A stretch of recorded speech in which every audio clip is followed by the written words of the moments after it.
IDK ICCI နဲ့ computer သင်တန်းမှာကြိုဆိုပါရစေ Advanced POS creation လေ့ကျင့်ခန်းအပိုင်း21ကိုခဏပြပြပေးမှာဖြစ်ပါတယ်။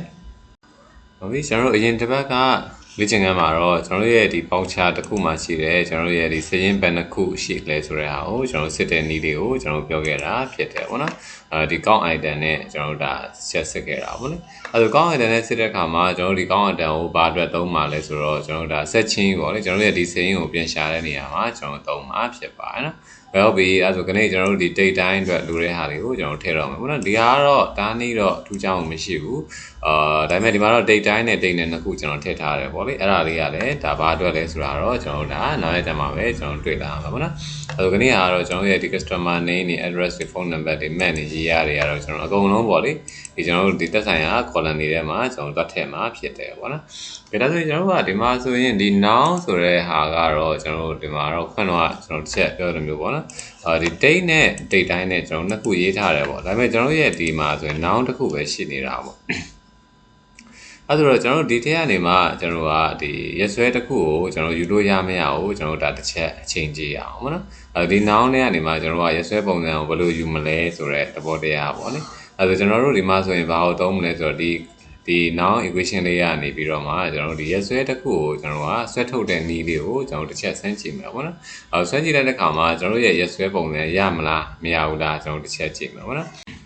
ဟုတ်ပြီအဲ့ဒါတော့ကျွန်တော်ဒီမှာစမ်းကြည့်လိုက်တော့ဒါအစင်းတော့မပြေဘူးပေါ့နော်ဒီ noun ကနေပြီးတော့မှကျွန်တော် date နဲ့ time နဲ့ကိုကျွန်တော်ဆွဲထုတ်ချင်တာပေါ့နော်ဆွဲထုတ်လို့မရဘူးဖြစ်နေတာပေါ့မရဘူးဆိုတော့ကျွန်တော်တနည်းစဉ်းစားရမှာပေါ့နော်အဲ့ဒါတော့ကျွန်တော်တို့ကဒီကျွန်တော်တို့ကိုယ်တိုင်ပေါ့သတ်မှတ်ထားတဲ့ date time ကိုပြောင်းရင်တော့ကျွန်တော်ဒီဟာလေးကိုခေါ်လိုက်တာနဲ့ဒီမှာ date ကိုရွေးလို့ရတယ်ပြင် time ကိုလည်းကိုကြိုက်လို့ရွေးလို့ရတယ်အဲ့ပုံစံလေးကိုတော့ကျွန်တော်သုံးထားတယ်ဒီမှာ okay နှိပ်လိုက်တယ်ဆိုရင်တော့ကျွန်တော်တို့ရဲ့ဒီ date time ကဒီဘက်မှာပေါ့နော်ဒီဘက်မှာလာပေါ်တော့မှာဖြစ်တယ်ပေါ့အဲ့ဒါတော့လွယ်တယ်ပေါ့သူကနေဆွဲထုတ်စရာအောင်မလိုတာပေါ့နော်အဲ့ဆိုတော့ကျွန်တော်ကဆွဲထုတ်တဲ့နည်းကိုကျွန်တော်ကိုယ်ထဲမှာနည်းနည်းလေးစဉ်းစားကြည့်မှာပေါ့အဲ့ဆိုတော့ဒီ date အတွက်မှာဒါအခုကျွန်တော်ကနှစ်ခုရေးထားတယ်ဆိုတော့သဘောတရားဘာကိုပြောချင်တာလဲဆိုတော့ကျွန်တော်ရဲ့စရင်းထဲမှာဒါပုံမှန်အတိုင်းဆိုရင်တော့ကျွန်တော် date တိုင်းပဲလိုတာပေါ့ဒါပေမဲ့ကျွန်တော်တို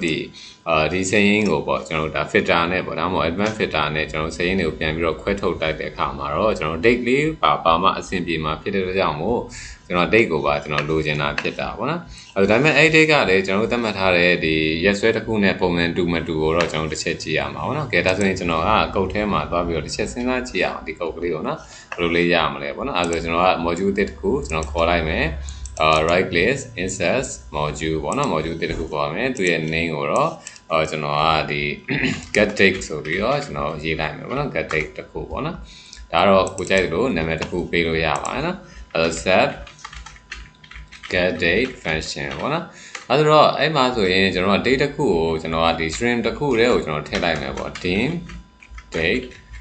from now ဆိုပြီးကျွန်တော်ရေးလိုက်မယ်နော်ဒီနာမည်လည်းကိုကြိုက်လို့ပေးလို့ရပါနော်အဲ့ဆိုဒီ date from now နဲ့ကိုကျွန်တော်ဘာထည့်မှာလဲဆိုတော့ date from now နဲ့ကိုကျွန်တော်ရဲ့ဒီ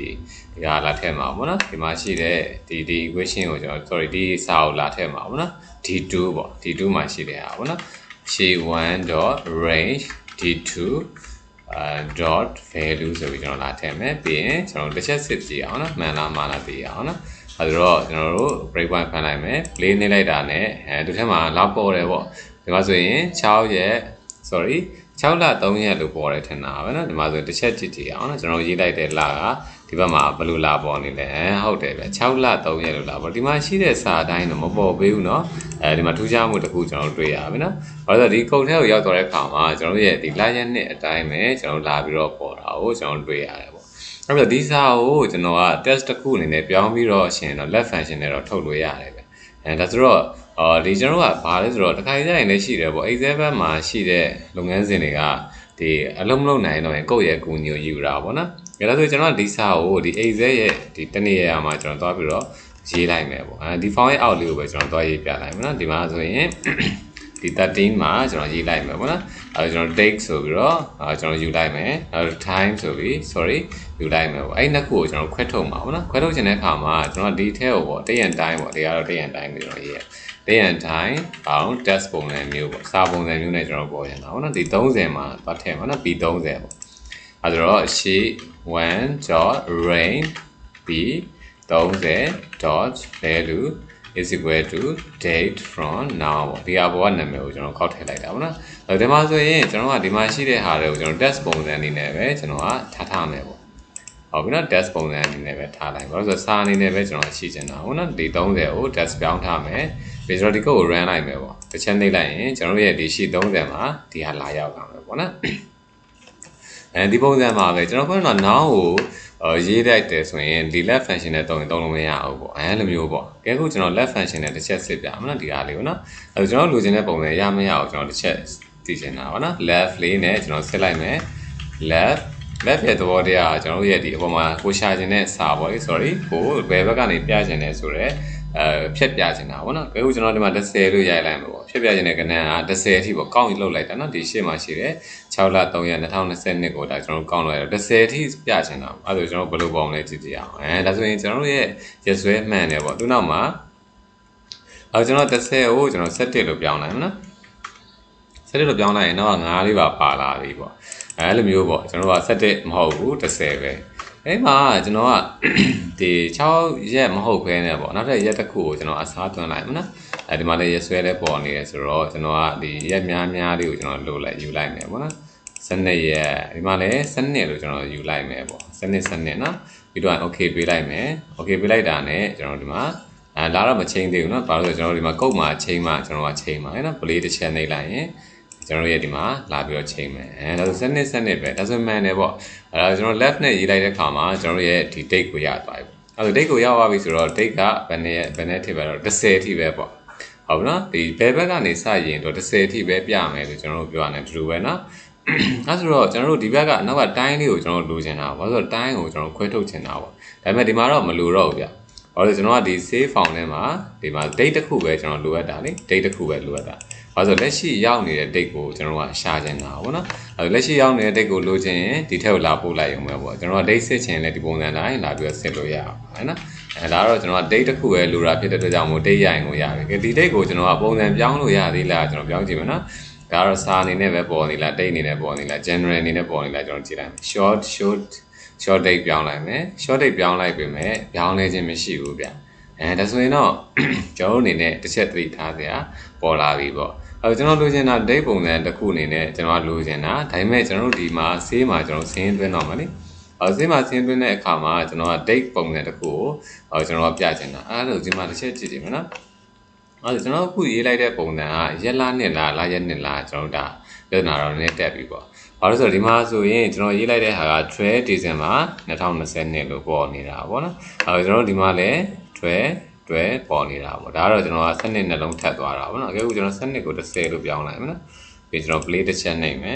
်ပြီးတော့ကုတ်ထဲမှာကျွန်တော် play သွားနှိပ်မယ် stop နှိပ်မယ်ကျွန်တော်တို့ရဲ့ဒီမှာဆိုရင်10စနစ်ပေါ့ဘာလို့ဆိုတော့သူကလကိုရင်ပေါ်တာဟုတ်10လလို့ရင်ပေါ်တာနော်အဲ့ဆိုတော့10စနစ်ဆိုပြီးကျွန်တော်ဒီတိုင်းရေးလိုက်မယ်နော်ဒီပုံစံကိုကျွန်တော်ကဘယ်လိုမျိုးကျွန်တော်ဆွဲပြန်ထုတ်မလဲကျွန်တော်တစ်ချက်ကြည့်ကြအောင်ဒီပုံစံကိုကျွန်တော်ရက်ဆွဲတစ်ခုအနေနဲ့ကျွန်တော်ပြန်ပြီးတော့ပြချင်တာအေးစင်းကနေတည်တဲ့ရက်ဆွဲပုံစံအနေနဲ့ကျွန်တော်ပြလို့ရမရတစ်ချက်စမ်းကြည့်မယ်နော်အဲ့ဆိုကျွန်တော်ဒီမှာလည်း left function နဲ့ပဲကျွန်တော်ဆွဲထုတ်လိုက်မယ်ပေါ့နော် left နှလုံးပဲဆွဲထုတ်မှာနော်ဒီပေါ်မှာရှိတဲ့စာတွေကနေကျွန်တော်နှလုံးလောက်ဆွဲထုတ်လိုက်မယ်ဟုတ်ပြီနော်နှလုံးလောက်ဆွဲထုတ်လိုက်ဆိုတာ10ဆိုရင်ဒါ10လာရပါပြီပေါ့ပြီးရင်သူ့ရဲ့နောက်မှာရှိတဲ့ဟာကျွန်တော်ကပြန်ဆွဲထုတ်မှာပေါ့နော်အဲ့ဆိုတော့ကျွန်တော်ကဒီမှာဆိုရင်ဂျားထဲမှာရှိတဲ့စနစ်ကိုကျွန်တော်ကလိုချင်တာပေါ့လိုချင်တယ်ဆိုရင်လည်း left function နဲ့ကျွန်တော်တို့တစ်ချက်ကြည့်လိုက်မယ်နော် left function နဲ့ကျွန်တော်ဆက်ထုတ်မယ် text ဆိုတော့အပေါ်ကစာပဲပေါ့ကဲပေါ်ကစာတွေကနေကျွန်တော်တို့ကဒီမှာတော့ stack nan ဆိုတာတော့မပါဘူးပေါ့နော်ဒီမှာဆိုကျွန်တော်တို့ stack nan ကျွန်တော်တို့ရဲ့စာဘယ်မှာရှိလဲဆိုတဲ့ဟာမပါတာဖြစ်တဲ့အတွက်ကြောင့်မို့ကျွန်တော်တို့ဒီမှာတော့ left ကနေဖြတ်ထုတ်တယ်ဆိုရင်တော့အဆင်မပြေဘူးပေါ့အဆင်မပြေဘူးเนาะဒါဆိုရင်ကျွန်တော်တို့ကဘယ်လိုနည်းလမ်းသုံးပြီးတော့ဒီဂျားရဲ့စနစ်ကလေးကိုရအောင်ယူမလဲဆိုတဲ့ဟာကိုကျွန်တော်တို့ဒါတစ်ချက်စဉ်းစားကြည့်မယ်ပေါ့နော်စဉ်းစားကြည့်ပြီးကျွန်တော်တို့ချက်ပြန်ပြောပြပါမယ်နော်ဟုတ်ပြီအဲ့ဆိုတော့ကျွန်တော်ဒီမှာတစ်ချက်စဉ်းစားကြည့်လိုက်တော့ကျွန်တော်တို့ရဲ့ဒီ function မှာနည်းနည်းလေးဒီသွားပြီးတော့ error ပုံစံမျိုးတွေ့ရတယ်ဗောလေဒါကျွန်တော် left တွေ mid တွေနဲ့တော့စစ်လို့တော့ရတယ်ကျွန်တော်လိုချင်တာ date ပုံစံမျိုးကျွန်တော်လိုချင်တာဗောဒါပေမဲ့ date ပုံစံမျိုးရမှာသွားဘူးဗောဘာလို့လဲဆိုတော့ကျွန်တော်ကဒီမှာဆိုရင်ကျွန်တော်ရလိုက်တဲ့ date တစ်ခုကိုကျွန်တော်တွားပြီးတော့စင်းသွင်းမှာဗောနော်ဒီဘက် save တဲ့ကိုတွားပြီးစင်းသွင်းတဲ့အခါမှာလေကျွန်တော်ရဲ့ date ပုံစံအတိုင်းပဲကျွန်တော်ဖြစ်ချင်တာဗောနော်အဲ့ဒါကျွန်တော်ဒီလိုလုပ်တဲ့ပုံစံအဆင်မပြေပါဘူးနော်အဆင်မပြေတဲ့အတွက်ကြောင့်မို့ကျွန်တော်ဒီမှာဘာလေးကိုတွားပြီးတော့စဉ်းစားလိုက်လဲဆိုတော့ဒီကျွန်တော်ကဒီမှာဆိုရင် noun ပေါ့ စင်းသွင်းတဲ့အချိန်မှာတော့ကျွန်တော်ရဲ့အခုရက်ဆွဲကိုကျွန်တော်ကလိုချင်တာပေါ့နော်နောင်တိုင်းမဲ့လည်းစင်းသွင်းမယ်နောက်ပြီးတော့ခဏရက်ဆွဲကိုလည်းကျွန်တော်တွားပြီးတော့ဆက်လိုက်မယ်ပေါ့နော်အခုကျွန်တော်တို့ဒီမှာစင်းသွင်းတဲ့အချိန်မှာတော့ကျွန်တော်ရဲ့ရက်ဆွဲအမှန်နေဖို့လိုအပ်ပါတယ်နော်ဘာလို့ဆိုတော့ရက်ဆွဲဒီကွန်ပျူတာရက်ဆွဲမှားနေတော့ကျွန်တော်ရဲ့အစင်းကလည်းမှားမှသိကြရတယ်ပေါ့ကဲဒါဆိုတော့ကျွန်တော်ကဒီမှာဆိုရင်တစ်ခုလေးအပေါ်ထည့်လိုက်ဒီ H1 မှာဒါ H2 မှာတော့ကျွန်တော်နောက်အောင်ညွှန်းထားတယ်ဒီ H1 မှာလည်းကျွန်တော်ကဒါညီမြချင်း2 ray ဆိုတဲ့ဟာတစ်ခုကိုကျွန်တော်လာပြီးတော့ရိုက်ထည့်လိုက်မယ်ပေါ့ဟုတ်နော်ရိုက်ထည့်လိုက်မယ်နော်ရိုက်ထည့်လိုက်တဲ့အချိန်မှာဒါကျွန်တော်တို့ရဲ့2 ray ကြာလာပြီပေါ့နော်အဲ့2 ray ကိုပဲကျွန်တော်ကဘာလုပ်မှာလဲဆိုတော့ဒီ equation နဲ့ sorry code ထဲကနေပဲကျွန်တော်သွားပြီးတော့ပြင်မှာပေါ့နော်ဒီ equation sorry ဒီညီမြချင်း2 ray ကိုကျွန်တော်သွားပြင်မှာပြင်ပြီးတော့လည်းကျွန်တော်စင်းရင်းအနေနဲ့တစ်ခါလေးသွင်းမှာပေါ့နော်အဲ့ဒီနည်းနဲ့ကျွန်တော်အသုံးချမှာဖြစ်ပါတယ်နော်အဲဆိုတော့ဒါကျွန်တော်တို့ကတစ်ခါလေးကြာရင်လည်းရှိတယ်ပေါ့ကိုတွေးထားတဲ့ပုံစံမျိုးနဲ့တစ်ခါလေးကြာအဆင်မပြေဘူးဆိုရင်လည်းဒါကျွန်တော်တို့ဒီအဆင်ပြေအောင်လုပ်တဲ့နည်းလေးတွေကျွန်တော်တို့တစ်ချက်စဉ်းစားပေးရမှာဖြစ်ပါတယ်နော်ဒါလည်းဆိုကျွန်တော်ဒီကောင်သုံးပါပေါ့ H1 ကိုသုံးပါပေါ့ဒီမှာဆိုရင်လည်းကျွန်တော်တို့ဒီမှာဒီဟာအောင်နဲ့ရင်ဒီnoun ဒီမှာလာပေါ်မယ်ပေါ့ဒီမှာကျွန်တော် noun လာပေါ်တဲ့ပုံစံနဲ့ကျွန်တော်ရေးထားမှထင်တယ်နော်တစ်ချက်နှိပ်လိုက်တာနဲ့ဒီမှာလာပေါ်တယ်ပေါ့အဲဆိုကျွန်တော်ကဒီ pattern ကိုနှိပ်လိုက်တာနဲ့ဒီမှာလည်း H1 မှာ2 ray ဆိုတဲ့ဟာလည်းလာပေါ်အောင်လုပ်မယ်နောက်တစ်ခုကဒီမှာရှိတဲ့စာကတော့ကျွန်တော်ကဒါအသေးပုံစံမျိုးတော့မဟုတ်ဘူးเนาะဒါပေမဲ့ကျွန်တော်ကဒီမှာ date တစ်ခုကိုပြင်လိုက်မယ်ဒီ date ကိုပြင်လိုက်တယ်ဆိုရင်လည်းကျွန်တော်ရဲ့ဒီ date ကဘယ်မှာလာရောက်မလဲဒီမှာလာရောက်မယ်ပေါ့အဲဆိုကျွန်တော်ရဲ့ဒီသူ့ရဲ့ဒီ date ကလေးပေါ့ဒီ date ကလေးကလည်းဟိုအပေါ်ကိုသွားရောက်တယ်ဆိုရင်တော့အဆင်ပြေမှာပေါ့နော်ဒီမှာဆို12 October ဆိုတဲ့စလုံးလေးကဒီအပေါ်ခွန်းတော့မှရှိတယ်ဗာလဲ H1 ကိုကျွန်တော်တော့ပေါ်ရမှာပေါ့တော့ပေါ်တဲ့ပုံစံမျိုးလည်းကျွန်တော်ဒါလုပ်မှာပေါ့နော်အဲလိုမျိုးလေးလည်းကျွန်တော်စမ်းကြည့်မှာပေါ့ဒါဆိုတော့ကျွန်တော်စင်းသွင်းတဲ့အချိန်မှာတော့ဒါကျွန်တော်လိုချင်တဲ့ logic ကတော့ date နှစ်ခုလိုချင်တာဖြစ်တဲ့အတွက်ကြောင့်မို့အခုတိုင်းလေးနည်းနည်းလေးရှုပ်နေတာဖြစ်ပါတယ်နော်မိတ်ဆွေတို့အနေနဲ့အဲ့လို date နှစ်ခုမလိုချင်ဘူးဆိုရင်တော့ပုံမှန်တိုင်းလေးပဲလုပ်လို့ရပါတယ်နော်ကဲဒါဆိုရင်ကျွန်တော်ကတော့ဒါအခုကျွန်တော်ပြောတဲ့ပုံစံလေးတိုင်းကျွန်တော်ရေးမယ်ဒီ pattern လေးနဲ့ကျွန်တော်ချိန်ပါပါနော် H1 မှာတွားပြီးတော့ကျွန်တော်ဒါ2 ray ဆိုတဲ့အကုတ်ကလေးကိုကျွန်တော်တွားရေးမှာဖြစ်ပါနော်ဒါဆိုကျွန်တော်အဲ့ကုတ်ကလေးဘယ်မှာရှိလဲကြည့်အောင်နော်ဒီ module ကတော့မလိုတော့ဘူးနော်ကျွန်တော်ဖြတ်လိုက်လို့ရပြီနော်အဲဒါတော့ဒီ module ကိုလည်း right click remove နိုင်မယ် no web ပေးလိုက်မယ်နော်ဒါ module တွေဖြတ်တဲ့ဟာပေါ့နော်အဲ data ကျွန်တော်နှိပ်လိုက်မယ်အဲဒီမှာ H2 မှာ noun လို့ရေးထားရဆိုရင် H1 မှာလည်းကျွန်တော်ညီမျှချင်း2 ray ဆိုပြီးကျွန်တော်လာပြီးတော့ရေးရမှာဖြစ်ပါနော်ဟုတ်ပြီညီမျှချင်း2 ray ပါ TOTAY 2 ray ပါဟုတ်ပြီဒီမှာလဲ current date တိုင်းကိုကျွန်တော်ကဒီရှာတဲ့ချိန်မှာကျွန်တော်ရဲ့ဒီ S11 မှာရှိတဲ့ tempo ပေါ့ဟုတ်နော်ကျွန်တော်တို့ချက်သွားကြည့်မယ်နော် H2 တွေကိုတွားရောက်သွားတယ်နော်အဲဒါကျွန်တော်ခုနပြောလိုက်သလိုမျိုးပဲလေဒီ S11 မှာရှိတဲ့ဒီ tempo ပေါ့ဒီ tempo လေးက H2 မှာလာရောက်သလိုမျိုးပဲဒီမှာရှိတဲ့ S5 မှာရှိတဲ့ tempo လေးကလည်းဘယ်ကိုလာရောက်အောင်လဲ H1 ကိုလာရောက်အောင်ပဲဗျအဲ့လိုမျိုးလေးကျွန်တော်ရေးရမှာလေဘာလို့လဲဆိုတော့ကျွန်တော်အဲ့လိုရေးထားမှကျွန်တော်အဆင်ပြေမှာပေါ့နော်ဟုတ်ပြီဒါကျွန်တော်စဉ်းစားတဲ့ပုံစံအတိုင်းပဲနော် H1 ကိုကျွန်တော်ရောက်မှာဖြစ်တယ်ကဲ control S လေးနှိပ်လိုက်ပြီကျွန်တော်တစ်ချက်စမ်းကြည့်ရအောင်နော် home mode သိရအောင်နော်ကျွန်တော်ဒီ date ကလေးကိုကျွန်တော်က okay ပေးလိုက်ပြီ okay ပေးလိုက်တာနဲ့ကျွန်တော်တို့ H1 ကိုရောက်မရောက်ကြည့်မယ်H1 မှာရောက်သွားပြီပေါ့ရောက်သွားပြီနော်H1 မှာဒီ date ရောက်သွားပြီလေဒီမှာလဲသူ date ပုံစံအနေနဲ့သူသိနေတယ်ဘာလို့လဲဆိုတော့ကျွန်တော်ကဒီပုံစံရေးရင်တော့သိတယ်ဗျ12 October ဆိုပြီးရေးရင်တော့ဒီ exact date တစ်ခုအနေနဲ့သူသိနေတယ်ဒီမှာ date ပေါ့နော်ကျွန်တော်ခုနကစဉ်းစားတဲ့နေရာမှာလည်းအဲ့လိုမျိုးစဉ်းစားလိုက်ရင်တော့ရတယ်ပေါ့ဒါပေမဲ့ကျွန်တော်အဲ့တော့သိမစဉ်းစားမိဘူးအခုတိုင်းလေးကလွယ်မယ်ပေါ့ဟုတ်ပြီအဲ့ဒါကျွန်တော်တစ်ချက်နှိပ်လိုက်ပြီနှိပ်လိုက်တဲ့အခါမှာကျွန်တော်စင်းရင်းသွင်းတဲ့ logic ကတော့ရေးပေးပြီးသားပဲနော်ဟောဆိုရေးပေးပြီးသားပဲဘာတွေလိုနေရလဲဆိုကျွန်တော်ဒီဘက်က date တိုင်းရဲ့ date ကဒီကနေဒီထိပေါ့လိုနေတာပေါ့ဟုတ်ဒီမှာ man နဲ့ year နဲ့ကျွန်တော်တို့ဒါဘယ်လိုမျိုးရယူမလဲဆိုတဲ့ဟာကိုကျွန်တော်ရေးမှာပေါ့အဲ့ဒါဒီ man နဲ့ year နဲ့ကအမှန်တကယ် equation တော့ရေးလို့ရတယ်ဒါပေမဲ့ equation ရေးနေရှုပ်နေမှာပေါ့အဲ့ကျွန်တော် equation မရေးတော့ဘူးပေါ့အဲ့ man နဲ့ year ကိုကျွန်တော်ကဒီ k column ကနေကျွန်တော်ဆက်ထုတ်လိုက်မယ်ပေါ့ဟုတ်နော်အဲ့ကျွန်တော်ချက်လိုက်ပြီချက်ပြီးသွားရင်ဒီ k column ရဲ့ဒီဘက်ဘေးမှာကျွန်တော်ဆက်ထုတ်လိုက်မယ်နော်အဲ့ညီမချင်း man ပေါ့ man ဒီဘက်ကနေပဲကျွန်တော်ဆက်ထုတ်လိုက်မယ်အဲ့ဒါ man ရမယ်ပေါ့10လပေါ့နော်ဟုတ်ပြီဒီဘက်မှာလည်းကျွန်တော် year ဆိုပြီးကျွန်တော်ဆက်ထုတ်လိုက်မယ်ဒါပေမဲ့ကျွန်တော်ဒီမှာဗာလေးလုံးချင်တာလဲဆိုတော့ဒီမှာလည်း year ကတော့ year တူပဲเนาะဒီမှာဆို10ရှိနေတာပေါ့ဒီမှာ10ရှိရင်ကျွန်တော်က January February ပေါ်ကျင်တာပေါ့ဒါဆိုတော့ဒီဟာကိုကျွန်တော် if တွေအများကြီးနဲ့ဆင်ပါပေါ့နော်ရှေ့မှာတော့ကျွန်တော်တို့စစ်နီးတော့ကျွန်တော်ပြခဲ့မှတင်တယ် if တွေအများကြီးနဲ့စစ်တယ်နည်းတော့အခုလဲကျွန်တော်ပြန်ရေးလိုက်မယ်နော် if ဒီမှာရှိတဲ့ဟာက1ဆိုရင်ဘာပုံလဲ January လို့ပုံမယ်ဗာလဲစပေါ်မှာရှိတဲ့ I1 က is equal to 2ဆိုရင် February လို့ပုံမယ်I1 မှာရှိတဲ့ဟာက3ဆိုရင် match လို့ပေါ့မယ်ဟုတ်နော်အခုတိုင်းကျွန်တော်ဆက်ရမှာနော် I1 က4ဆိုရင် April လို့ပေါ့မယ် comma I1 is equal to 5ဆိုရင် comma ဘာလို့ပေါ့မလဲ May လို့ပေါ့မယ် I1 is equal to 6ဆိုရင် June လို့ပေါ့မယ် I1 is equal to 7ဆိုရင် July လို့ပေါ့မယ် I1 is equal to 8ဆိုရင် August လို့ပေါ့မယ် I1 is equal to 9ဆိုရင် 9ဆိုရင် September လို့ပေါ့မယ် I1 is equal to 10ဆိုရင် OCT လို့ပေါ့မယ်ဟုတ်နော်အဲ့ပြီး I1 is equal to 11ဆိုရင် November လို့ပေါ့မယ်ဒါမှမဟုတ်တော့ December ပါနော် December လို့ပေါ့မယ်အဲ့တော့ပြတော့ရေးရမှာနော် DEC December ပါကဲခွင့်ပိတ်ဘယ်နှခုရှိမလဲခွင့်ပိတ်နည်းနည်း3 4 5 6 9 10 ဟုတ်ပြီဒီမှာတော့အဲ့ဒါတက်လာမှာနော်ဘာလို့တော့ခွင့်ပိတ်တွေများနေလို့သူပြောမှာပေါ့နော်အဲ့ဒါဆိုတော့ပြန်ဖြတ်လိုက်ပြီရှေ့ဆုံးခွင့်ပိတ်ကစိမ့်အောင်လားဆိုတော့မားတယ်ဗျာဒီမှာ if တွေကျန်နေခဲ့လေကျွန်တော် if တွေရေးဖို့မိသွားနော်ရေးကောင်းကောင်းလေးရေးလိုက်တယ် if တွေကျန်နေခဲ့ဗျ if ကွင်းစားဒီဟာလေးကျန်နေခဲ့တာဟုတ်နော် if ကွင်းစားတွေကျန်နေတော့ခွင့်ပိတ်တွေကမားနေတာဖြစ်ပါတယ်နော်ကွင်းစား if တွေပါနော်ခြားတယ်မှာနော် if အဲ့ဒါဒီ if ပါမှကျွန်တော်အဆင်ပြေမှာနော် if မပါရင်မှာပါနော်ကျွန်တော်ကောက်ပါနော်ဟုတ်ပြီ if တွေထည့်မယ် if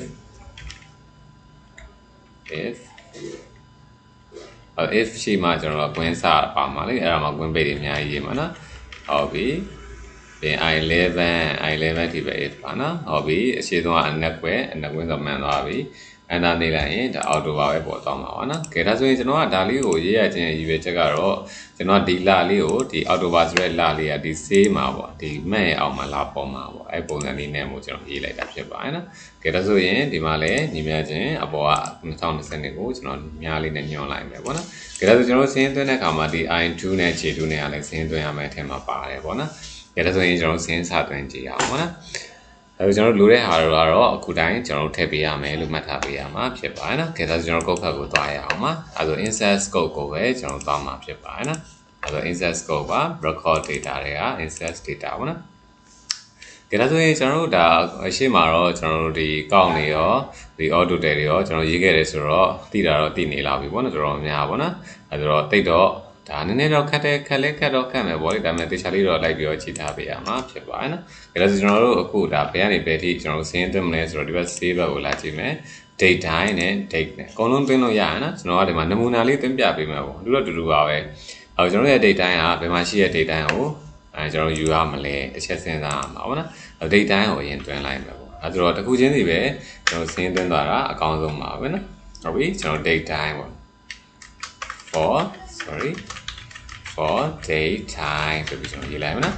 for date time မှာကောင်းကတစ်ခုတည်းရှိနေတာနဲ့အများကြီးရှင်းအဲ့ logic ကတော့အမြဲတမ်းလာမှာဗျ။ဘာလို့ဆိုကျွန်တော်တို့ကဒီစင်းသွင်းတိုင်းမှာဒီအဲ့ logic အမြဲတမ်းရှိမှာပေါ့။ဘာလို့တစ်ခုတည်းလားတစ်ခုတည်းကြီးလားဆိုတဲ့ logic ကအမြဲတမ်းပါမှာပေါ့။ဒီမှာဆို bouncer row ကတော့အဲ့တိုင်းတော့မရှိဘူးနော်။ဒီမှာဆိုရင်တော့ auto total မှာအဲ့တိုင်းရှိခဲ့တယ်ပေါ့။အမှန်တကယ်ကတော့အဲ့တိုင်းရှိလားမရှိလားကိုကျွန်တော်တစ်ချက်စဉ်းစားကြပြီမနော်။အဲ့ဆိုတော့ကျွန်တော်တို့လောက်ရမယ့် logic ကသူကဘာလဲဆိုတော့အောင်ရှားတစ်ကြောင်းနဲ့ရှိခဲ့ရင်တစ်ကြောင်းနဲ့စင်းသွင်းတယ်ပေါ့တစ်ကြောင်းထက်ကျော်ခဲ့ရင်တစ်ကြောင်းထက်ကျော်တဲ့ပုံစံနဲ့ကျွန်တော်စင်းသွင်းတဲ့ပုံစံနဲ့ကျွန်တော်ကဆန်းတာပေါ့နော်အဲဆိုတော့ကျွန်တော်ကတစ်ကြောင်းထက်ကျော်လားတစ်ကြောင်းထက်မကျော်ဘူးလားကျွန်တော်ရဲ့ကုတ်ကမှားလားမှန်လားကိုကျွန်တော်အမြဲတမ်း check လုပ်ရတယ်ပေါ့နော်ကျွန်တော်လည်းအဲ့ဒါကိုအမြဲတမ်းသတိထားတယ်ပေါ့ဆိုတော့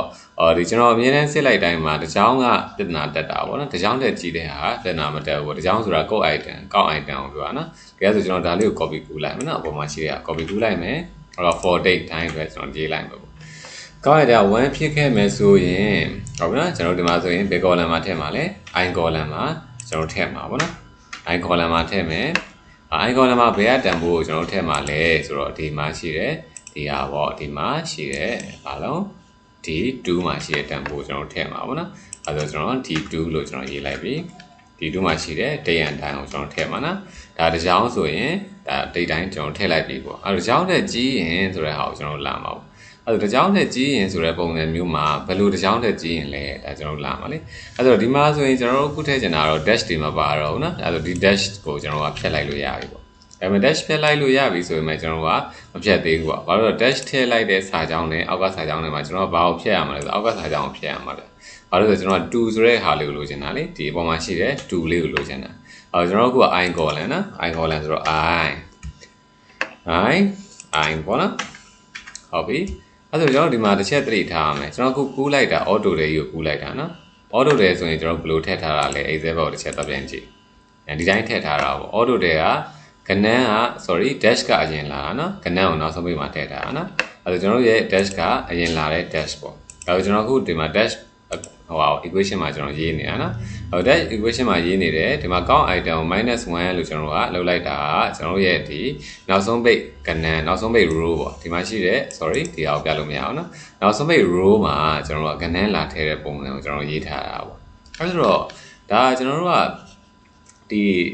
ကောင်း item တကြောင်ကိုအဲ့ဒါတက်မှာဆိုလို့ကျွန်တော်ကအခုတိုင်းရေးနေတာပေါ့နော်အဲ့ဆိုတော့အဓိကကတော့မိတ်ဆွေတို့အနေနဲ့စဉ်းစားတတ်မယ်ဆိုရင်တော့တန်တန်းပြီးရေးသွားလို့ရတယ်ဒါပေမဲ့ကျွန်တော်အမြဲတမ်းကြုံနေရတဲ့ဟာတခုကိုကျွန်တော်ကဒါစဉ်းစားပြပေးတာပေါ့နော်ဘာလို့ဆိုတော့ကောင်း item တကြောင်ဆိုရင်အဲ့ဒါအမြဲတမ်းတက်တယ်လို့အဲ့လိုမှတ်ထားရမှာပေါ့ကဲဒါဆိုရင်ကျွန်တော်ကဒီမှာ -1 ကိုကျွန်တော်ဖြတ်လိုက်မယ်နော် -1 ဖြတ်လိုက်မယ်ဖြတ်ပြီးသွားရင်ဒီနောက်မှာရှိတဲ့ dash ကိုကျွန်တော်ကဒါလေးကိုစားသွင်းလိုက်အောင်ပဲလေဒီ2မှာရှိတဲ့ဟာကိုစားသွင်းလိုက်အောင်ပဲဒါဆိုရင်ကျွန်တော်ရဲ့ကုတ်ကမှန်သွားမယ်လို့ကျွန်တော်ကတော့ယူဆတယ်ပေါ့ဘာလို့မှန်သွားလဲဆိုတော့ဒီမှာရှိတဲ့ခုနက -1 ကကျွန်တော်ရဲ့ဒီနောက်ဆုံး base row ကိုကနန်းထည့်ခြင်းလို့ဒါတစ် short ထားတာပေါ့အခုကတော့တစ် short စရာမလိုတော့ဘူးပေါ့ဒါဆိုကျွန်တော်စစ်ပြပေးမယ်နော်အဲဒါတော့ကျွန်တော်တစ်ချက်စစ်လိုက်ပြီစစ်ပြီးကျွန်တော် excel မှာသွားမယ်နောက်ပြီးကျွန်တော်စင်းတွေအကုန်ဖြတ်လိုက်တော့မနော်ဒီမှာရှိတဲ့စင်းတွေကျွန်တော်အကုန်ဖြတ်ပြီးဒီကောက်နေလေကျွန်တော်ဖြတ်လိုက်မယ်နော်ဖြတ်ပြီးတော့ကျွန်တော်စင်းသွင်းတော့မယ်တစ်ကြောင်းနဲ့ကြီးတဲ့ဟာနဲ့ကျွန်တော်စမယ်ပေါ့နော်001 003 ပြီး add quantity နှိပ်မယ်စင်းတင်အောင်နှိပ်လိုက်ပြီးနှိပ်လိုက်တော့ဒီမှာတက်လာပြီပေါ့နော်အဲဒါကျွန်တော်တစ်ချက်စဉ်းစားကြပါနော်let's database row က2ပေါ့2 + 1ဆိုတော့3ကနေစမယ်ပေါ့နော်3ကနေ let's database row က2ကနေပဲဒီလေဆို4ထိကျွန်တော်ကထည့်မှာပေါ့နော်ဒီမှာဆိုရင်ဒါ1မဟုတ်တဲ့အတွက်ကြောင့်မို့ဒီကအလုပ်လုပ်စရာအကြောင်းမရှိဘူးပေါ့အဲဆိုကျွန်တော်တို့က3ကနေ4ထိကျွန်တော်ရဲ့ဒီ date တိုင်းကိုထည့်သွားမယ်လို့ပြောရတယ်တူတူပဲเนาะအဲဆိုရင်ကျွန်တော်တို့ logic ကမှန်လား excel ဘောက်တစ်ပြန်ကြည့် excel ဘောက်တစ်ပြန်ကြည့်တော့ကျွန်တော်ခုထည့်ရမှာ3ကနေ4ထိလေမှန်တယ်ဒီမှာဒီ equal လေးမှာကျွန်တော်ကထည့်ရမှာလေi3 ကနေ4ထိဆိုတော့မှန်သွားပြီပေါ့ဒီလိုမျိုးပါပဲเนาะအဓိကတော့ကျွန်တော်တို့ code တွေရေးတယ်ဆိုတဲ့ဟာကတော့ကျွန်တော်တို့ဒီအပေါ်မှာရေးခဲ့တဲ့ code ကိုပဲကျွန်တော်နမူနာယူပြီးတော့စဉ်းစားတာပေါ့နော်အခုလဲကျွန်တော်ရေးတဲ့ code ကိုနားမလည်ဘူးဆိုရင်တော့ဒါခေါက်ခါခါပြန်ပြီးတော့စဉ်းစားရမယ်ဒီဟာလေးကတော့ဘယ်လိုလေးရေးလိုက်လဲဆိုတော့အခုကျွန်တော်က break point ဖန်ပြတယ်ဆိုတာအဲ့ logic ကိုကျွန်တော်ပြချင်တာเนาะကျွန်တော်ကအခုဒါဟိုဘက်က excel ထဲမှာ3ကနေထည့်ချင်တာလေဒါဆို let's say database row 2ဖြစ်နေတယ်2 + 1ဆိုတော့3 i3 ပေါ့ဒီ logic ကြီးတစ်ခုလုံးကi3 ကိုကိုစားပြတာပေါ့နော် i3 ကနေဒါ i4 ဆိုပြီးကျွန်တော်ပြောတာဖြစ်ပါတယ်နော်ကဲဒါဆိုကျွန်တော် logic ကမှန်သွားပြီပေါ့မှန်သွားရင်ကျွန်တော်ကဒီ code လေးကိုဒီတိုင်းလေးကျွန်တော်ရေးလိုက်မယ်ရေးလိုက်တာနဲ့ကျွန်တော်ရဲ့ code ကမှန်သွားမှာဖြစ်ပါတယ်နော် i3 and i4 ထိပါနော်အဲဒါတော့ကျွန်တော်ဒီဘက်ကစာကိုလာဖြတ်အောင်မယ်နော်ဒီကမှာရှိတဲ့ဒီဟာတွေကိုဖြတ်လိုက်မယ်ဖြတ်ပြီးသွားရင် sorryဟုတ်ပြီ delete လုပ်မယ်ဒီမှာဆိုရင်တော့ကျွန်တော်တို့ code က run နေလားဆိုတော့ run တော့မ run ဘူးပြတယ်မဲ့တစ်ခါကြီးကြောင်ပြီးတော့ပြတ်မသွားတယ်ရှိတယ်နော်ဒီ excel ကလည်းနည်းနည်းကြောင်တော့ရှိပါတယ်နော်ဟုတ်ပြီကျွန်တော်ဖြတ်နေတာမပြတ်ဘူးနော်ဒီမှာကာစာကြလာဆိုကာစာလည်းမကြဘူးနော်โอเคကာစာကတော့ကြတယ်ဖြတ်လို့မရတာပါနော်ကဲထားလိုက်ပါတော့မယ်ကျွန်တော်ဒီမှာဒီမှာတော့သူကโอเคကျွန်တော်ပြန် run လိုက်မယ်နော် play တစ်ချက်နှိပ်လိုက်ပြီတက်လာပြီနော်တက်လာပြီဆိုရင်ကျွန်တော်တစ်ချက် excel တော့ပြန်သွားမယ်သွားမယ်ဒီမှာရောက်သွားပြီပေါ့ date တိုင်းဆိုပြီးရောက်သွားတယ်ဒီမှာဆိုရင်ကျွန်တော်တို့တစ်ကြောင်းကပျောက်သွားတယ်ဗျဟုတ်ပြီနော်ဒီမှာဒီတစ်ကြောင်းကဘာလို့ပျောက်သွားလဲတော့မသိဘူးနော်ဒီမှာတစ်ကြောင်းပျောက်သွားတယ်ဗျမှားပြီးတော့ဖြတ်သွားမိတာဒီဘက်ကိုရောက်သွားတယ်ထင်တာပဲနော်အဲဆိုတော့တစ်ချက်တော့သတိထားရမယ်ဗျ excel ကဒီမှာကျွန်တော်ဒီမှာ equation တွေတောင်ပျောက်သွားတယ်ဗျနော်အဲ့လိုမျိုးတော့ရှိတတ်တယ်နော်ဒီမှာဒီအောက်ကဒီနှစ်ကြောင်းမြောက်က equation ကပေါ်ပြီးတော့ဒီအပေါ်ကအကြောင်းက equation တွေမပေါ်တော့ဘူးเนาะအဲဆို code တွေရေးတဲ့ခါမှာတော့နည်းနည်းလေးတော့error ရှိတယ်ဆိုရင်တော့သတိထားရမှာပဲကျွန်တော်ခုနကဒီဘက်ကိုဖြတ်နေရနော်ဖြတ်တော့ဖြတ်နေတာပဲဒါမှပြတ်မသွားဘူးဟိုဘက်ကဟာတော့ပြတ်နေရနော်အခုတော့ပြတ်သွားပြီပဲအဲဆိုတော့နည်းနည်းလေးသတိထားရမယ့်ချက်တွေပါနော်အဲဆိုကျွန်တော်ဒီမှာဆိုရင်ဒါ equation ရေးထားလေ lookup နဲ့ရေးထားဆိုတော့မှားစရာတော့မရှိဘူးပေါ့ sorry define နဲ့ရေးထားဆိုတော့မှားစရာတော့မရှိဘူးသူအပေါ်တက်လေသူရဲ့ logic ကပြောင်းမသွားဘူးပေါ့နော်ဟုတ်ပြီကျွန်တော်တို့ချက်ကြည့်အောင်နော် f4 f5 b2 b3 b2 b3 to sorry b3 to k 1000လို့သူရေးထားနော်ဒီမှာ b2 ဖြစ်နေတာပေါ့နော် ဒီမှာလည်း p3 ဖြစ်ဖို့များတယ်ပေါ့နော် p3 လို့ပဲကျွန်တော်ပြောင်းလိုက်မယ်နော် okay ဒါတော့ f4 ပဲပေါ့နော်ဒီဘက် f4 ညွှန်းတာဟုတ်တယ်ဒီမှာလည်း equation ရေးရမယ်ဒီအပေါ်တက်လိုက်မယ်ဒီမှာတော့ကျွန်တော်1လို့ကျွန်တော်ရေးရမယ်နော်ပြီးရင်ဒီ unit ကတော့ quantity ကလည်း equation ရေးထားတယ် control အပေါ်တက်လိုက်မယ်ဒီမှာ reference ပြောင်းသွားရင်နော် reference ပြောင်းသွားတာဒီအောက်ကဟာက f1 က purchase ဖြစ်ခဲ့ရင်လို့ရေးထားတာပေါ့နော်အဲဒါဆိုဒီမှာ f1 လို့ကျွန်တော်ပြန်ပြီးရေးရမယ်သတိထားရမယ့်ချက်တွေပါနော်ဒီမှာ0ပေါ်သွားရင်နော်ဟုတ်နော် f1 purchase ဆိုရင် g4 h4 လို့ရေးထားတာနော်ဒီမှာလည်းမှန်တယ်ဒီမှာက okay ဟုတ်ပြီအဲဒီ total ကတော့ညီမြချင်းထိုးပြီးတော့မြောက်ထားတာဆိုတော့သူကတော့မားစရာမရှိဘူးအခုကျွန်တော်ရေးလိုက်မယ်0001လို့ရေးလိုက်ရင်okay ဒီမှာတော့ 2GB လာပေါ်တယ်နော်ဒီမှာသူ့ရဲ့ price ကလာမပေါ်နိုင်ဘူးဖြစ်နေတာပေါ့နော်အဲ purchase ဖြစ်ခဲ့ရင်ဆိုတဲ့ဟာမှန်လားဆိုတော့ဒီမှာ f1 is equal to purchase g5h5 နော်ဒီမှာတော့ g4h4 ဖြစ်နေတာနော်အဲဆိုတော့ကျွန်တော်က g4h4 ကတော့မှန်သွားပြီပေါ့အဲလိုမျိုးပေါ့နည်းတော့ error တော့ရှိသွားပြီနော်ဒါကျွန်တော်ခုနကဖြတ်လိုက်တဲ့ခါမှာအမှား error ပေါ့အဲ့လိုမျိုးလဲကြုံတတ်ပါတယ်ခါကြရင်လည်းသတိထားမယ်ချက်တွေပါနော်အဲကျွန်တော်တစ်ချက်စစ်ကြည့်လိုက်အောင်နော် record လေးပိတ်ထားပြီနော်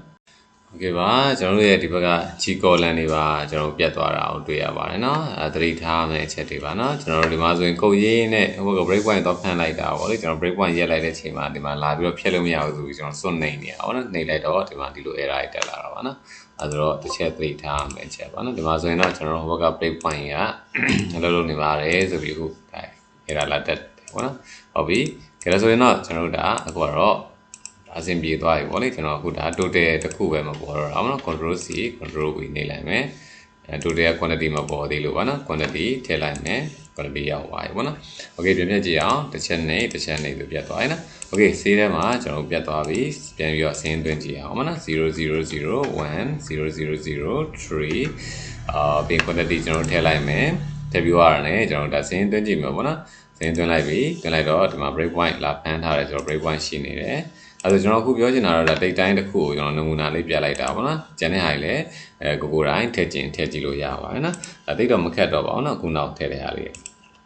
းဒါဆိုရင်ကျွန်တော်ရဲ့ date time တွေရောက်သွားပြီလားဒီမှာနာရီမိနစ်မပေါ်ဘူးပေါ့ဒီမှာတော့ပေါ်တယ်ဒီမှာတော့ပေါ်နေတယ်ဆိုတော့ okay ဒီမှာတော့ပေါ်နေတယ်ဒီအောက်မှာမပေါ်ဘူးဆိုရင်တော့ကျွန်တော်တို့ရဲ့ဒီ noun ပုံစံမျိုးသူဖြစ်နေတဲ့သဘောမျိုးပဲအဲဆိုကျွန်တော်ဒီ column ကြီးတစ်ခုလုံးကျွန်တော်ကသွားပြင်လိုက်မယ်ပေါ့နော်ဒီ question တွေက